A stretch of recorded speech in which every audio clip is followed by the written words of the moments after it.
You're listening to the Joyful Practice for Women Lawyers podcast, episode 169. Welcome to the Joyful Practice for Women Lawyers podcast. I'm your host, Paula Price, lawyer turned certified executive coach. This podcast was created to empower women lawyers just like you to create a life and practice you love. Join me every week for a break from the hustle so we can focus on you, what you truly want, and how you can create it. If you're over the overwhelm, done with putting out fires, and ready to redefine success on your own terms, you're in the right place. Ready for today's episode? Let's dive in. Hello, my dear friend. Welcome to today's podcast, and thank you so much for joining me here today. It is a pleasure to connect with you, and I wanted to thank you for taking the time out of your busy schedule to join me here today. We are, of course, talking about saving time, and I'm going to share with you 3 time-saving tips to help you figure out how you can free up more time in your calendar. We're going to dive right in today, starting with tip number 1. Now, the first tip I have to offer is one that takes quite a macro perspective versus a micro perspective when it comes to saving time. I think we often leap to how to be efficient, how to get everything on our list done when it comes to saving time, instead of focusing on the bigger question, which is, what are we trying to do in the first place? So, strategy number 1 is to be discerning about what you say yes to and what you say no to. You will automatically save time when you have less on your to-do list. So what does that mean exactly? Well, for lawyers, there is a time in your practice where there is a real benefit to saying yes. And I think we often get conditioned to saying yes, and we see the benefits and we want to keep saying yes because it has been a strategy for success that leads us to where we are currently. As a junior lawyer, there are real benefits to saying yes. You get to work on a broad range of files in different practice areas with different lawyers. And so you have the opportunity to build your relationships, to build your skill set, to get to know what it is that you really love and maybe things that you don't love quite as much. So we want to be saying yes, especially at the beginning. However, there will come a point where the ability to say yes, your capacity to say yes is limited because you have so much on your plate. And this is where I would invite you to think about how to be more discerning with where you spend your yeses and where you decide to draw the line and say no. Now, this will typically happen as lawyers transition from more associate level to more senior associate or partner level, and you begin delegating more, right? You're doing perhaps less of the file work yourself, and you step into more of a managerial type or delegating type of role. And so here, what I'd invite you to think about is, what are some of the tasks that maybe are on your plate currently that you would like to start delegating to somebody else or simply moving away from? And what is it that you would like to be doing more of? And the more you lean into the areas that are going to grow you, that may allow you to develop more refined skills that will put you in contact with new people, those are things that you'll want to focus on. And that also means saying no to some other things. So each of you will have an idea of what it is that you can start trimming off your plate. And so I'm going to leave that question with you. What are some of the things that you are currently doing that you would like to step away from? Now, as you are deciding where to move away from, I'd like to offer 2 caveats. Number 1, an area where I think it can be quite easy to start saying no, that we may not want to say no to, is relationships. When you're really busy, you may find it tempting to cancel lunch dates or not to go to the networking event or not to pick up the phone and reconnect with one of your colleagues or former classmates because it can feel like that is simply something you don't have time for. And if you're in that situation, I'm going to invite you to reconsider and instead to focus on relationships. Relationships really are at the heart of your professional work. You will find so much fulfillment from the relationships that you have with like-minded professionals, people who support you, people with whom you share information and opportunities. And so we want to preserve those relationships as much as possible. Not only are they fulfilling from a personal and professional standpoint, but relationships are also where you're going to find a number of professional opportunities. Jobs that become available will most likely be transmitted to you. You will learn about them through your professional network, and opportunities like client opportunities, work opportunities, similarly will very likely also come from your professional network. So as much as it may be tempting to shut down and lock yourself away and put your head down and get your work done when things are busy, I would invite you to reconsider and think about where you can maintain and reestablish connection with the people in your professional and your personal network. So we want to preserve relationships. The other area where I would invite you to focus your attention is when you're thinking about where you're saying no, I would invite you to think about how you can turn those into opportunities for further leadership for you. So we talked a little bit about how saying yes can be a really effective strategy when you're first starting out. You get exposure to different types of work, you build up your skills, you build up your relationships. And what can happen and what can be really effective is when you start to use those pressure points, those times when you've got a number of projects on your plate, to really focus in on leadership and developing others on your team who can support you. Now, there can be a couple of reasons why this is daunting, especially when you first start doing this, is that number one, it's going to be faster for you to do the task yourself. And so you're going to want to do that. You're going to be tempted to do that. However, it's going to be more efficient in the long run when you have other people who can help you. And that leads to number two, which is that it's going to take time to train people, to help them develop, to help them understand what the deliverable is meant to look like. Because chances are, if you're delegating somebody to somebody for the first time, the product that you receive in return may not be exactly a usable product. You may have to go through several iterations. And so that initial upfront investment of time may feel daunting, but over the long run, it's going to pay off. What this also does is it builds your team. It gives you a number of people who can support you, to whom you can delegate your work. It also then frees you up to take on tasks that will help you develop a whole new set of skills. What this will also do is help you to further develop your leadership and delegation skills, which will, of course, position you to delegate even more, to build up more of a team. So, step one, when it comes to saving time, the objective here is to be more discerning and sometimes even ruthless over what you say yes to and what you're going to say no to. So again, you're going to want to look at your own collection of to-dos, whatever it is on your list. You're going to think about what you can be delegating, who you want to be delegating to, and where you have a choice between sacrificing different aspects of your work, including relationships. I would encourage you to foster those relationships and to build on those. So that was tip number one. Tip number two, when it comes to saving time, is dealing with motivation. Yes, motivation. This is something that comes up fairly regularly in my coaching practice, and I can tell you that right now, motivation is at the top of mind for many lawyers.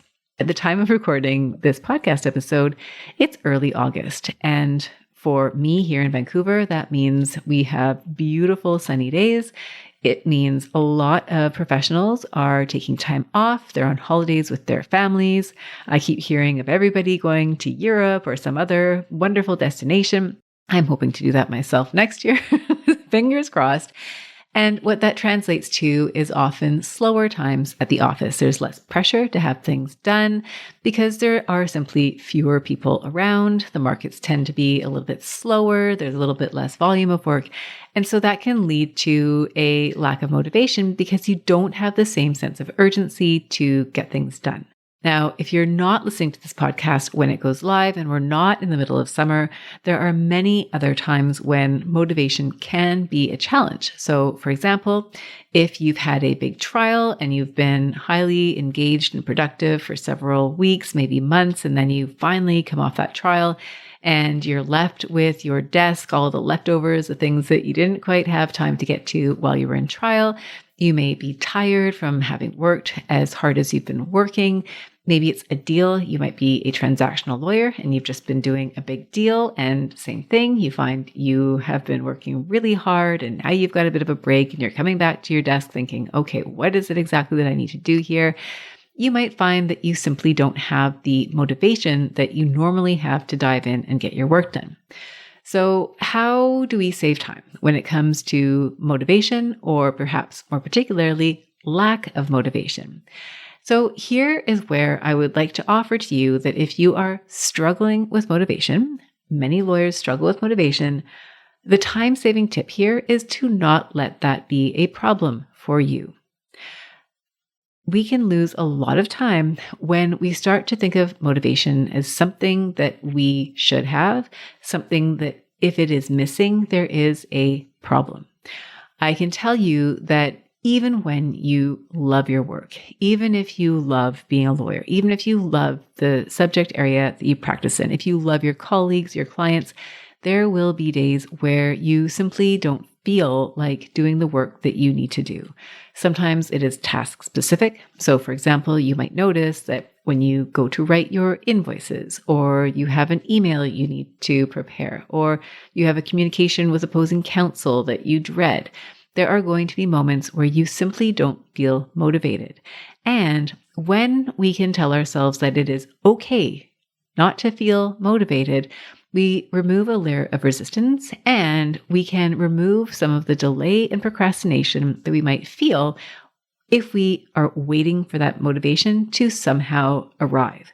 So what does that look like in practice? Well, the recommendation that I have here is that if you have a general lack of motivation, you're feeling like you don't feel like doing something, the best way to handle this is simply to identify what it is that you need to do. And if there are tasks that can be broken down into smaller pieces, then I would invite you to break those tasks down and then schedule them onto your calendar. And then when it is time to do those tasks, I would invite you to sit down, to start doing the task. And even if you're telling yourself that you do not want to do this task, the response that you share with yourself may be, even though I don't feel motivated, I am still going to do this work.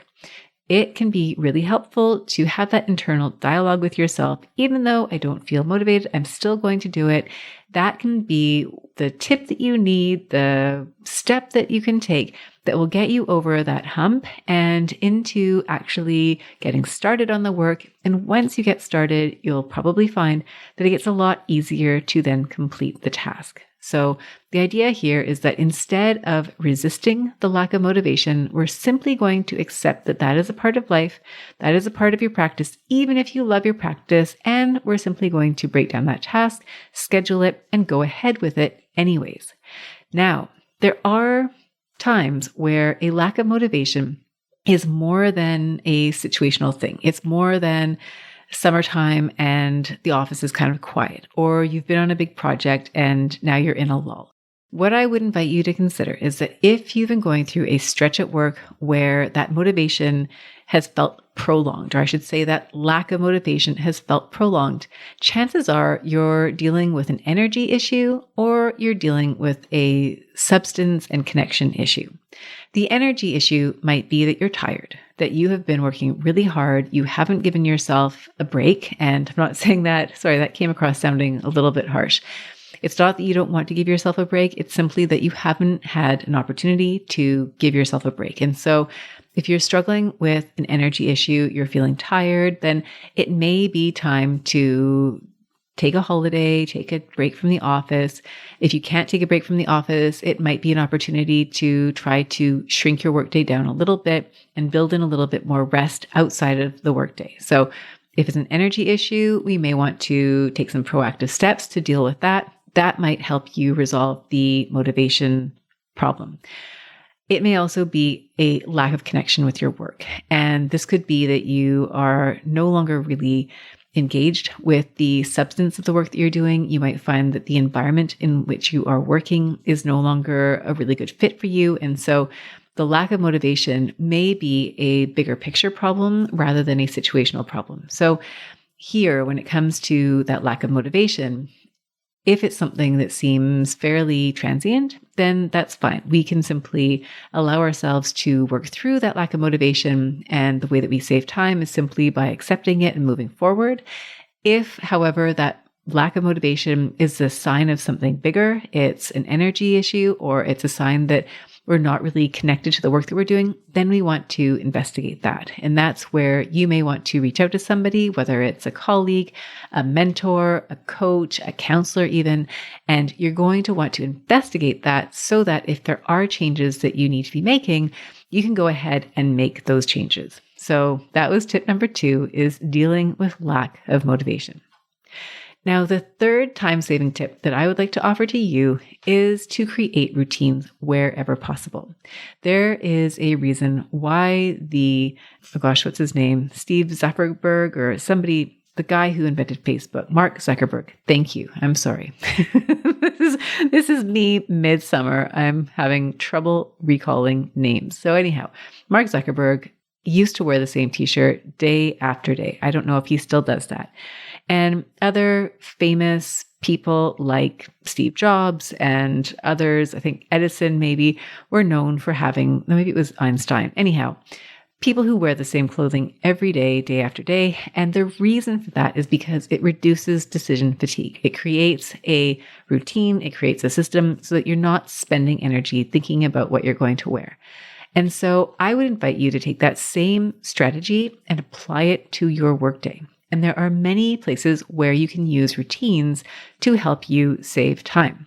And I'm going to go through a number of those. So the first place where I see a lot of opportunities for routines are during your workday itself. So chances are when you start your day at work, whether you're working at the office or if you're working at your home office, is there will be events that happen every day. So 2 events that typically happen: you start work and you finish work. Now, you may also take a lunch. And so let's say you start work at 8 or 9. Let's say you wrap up at 5 or 6 and you take lunch around 12 or 1. Already you've taken a day that might be 9 or 10 hours as a stretch, and you've built in a break. And so you've got 2 pockets now that you're dealing with. Now, the reason that it's important to think about these, and I like to call these regular breaks or events, I call them anchors.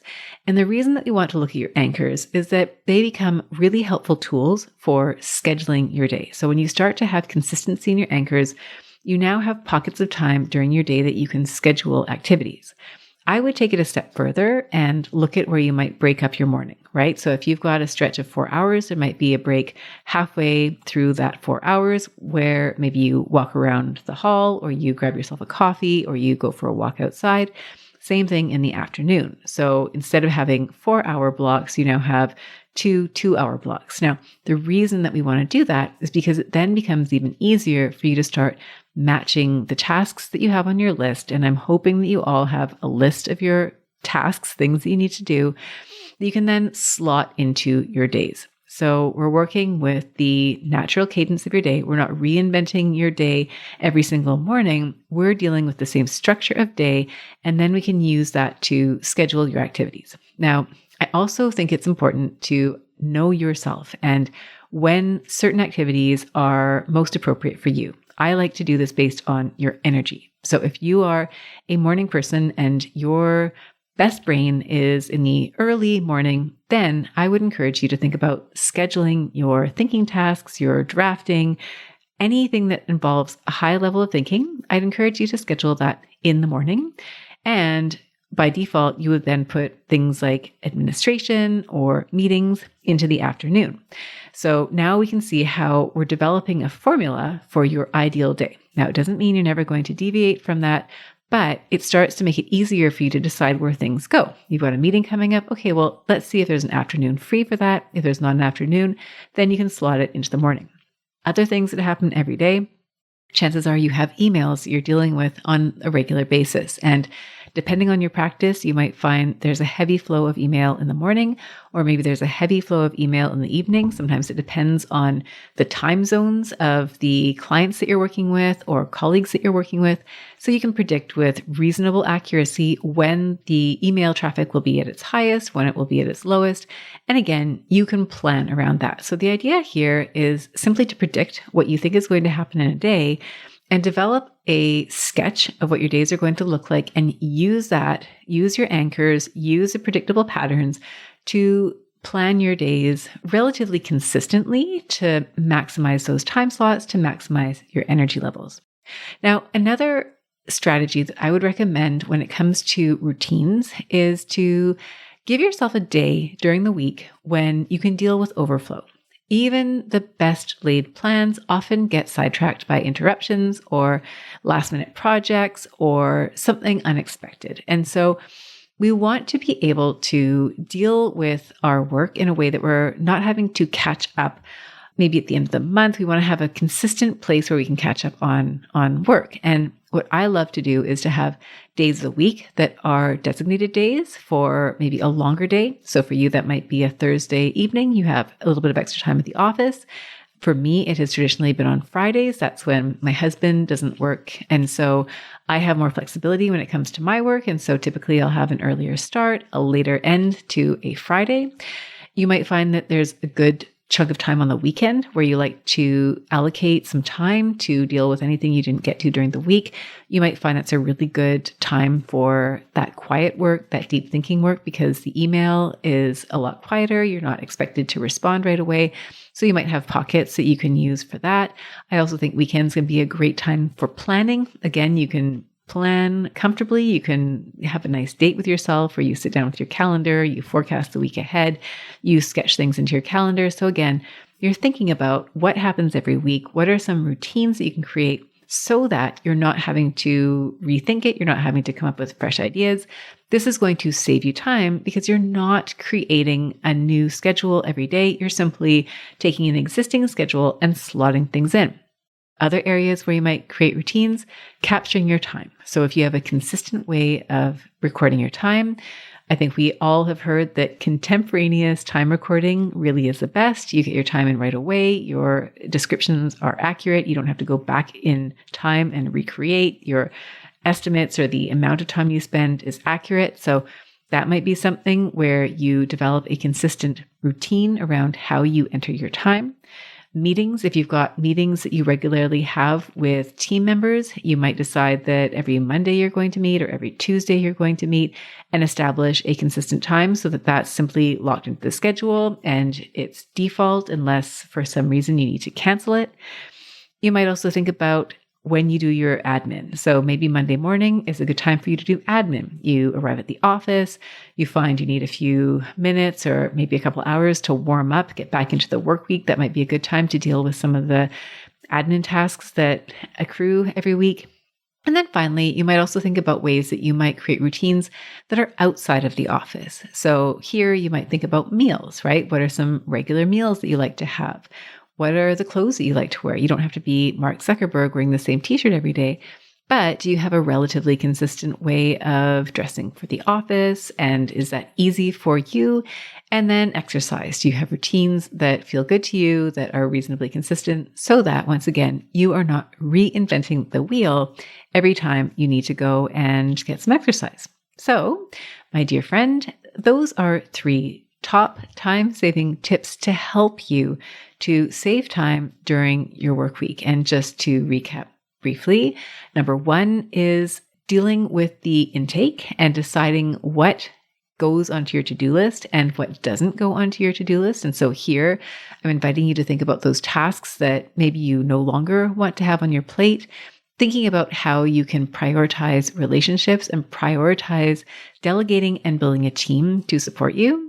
Number 2 is motivation and lack of motivation in particular, and how to address that so that it doesn't need to be a big deal, that you can do your work even if you don't feel motivated, and yet to keep an eye on that. So if it does reach a threshold point where you feel like this is problematic, take a closer look. Is it an energy problem? Do you need a break? Do you need more self-care? Or is it a substance of the work problem?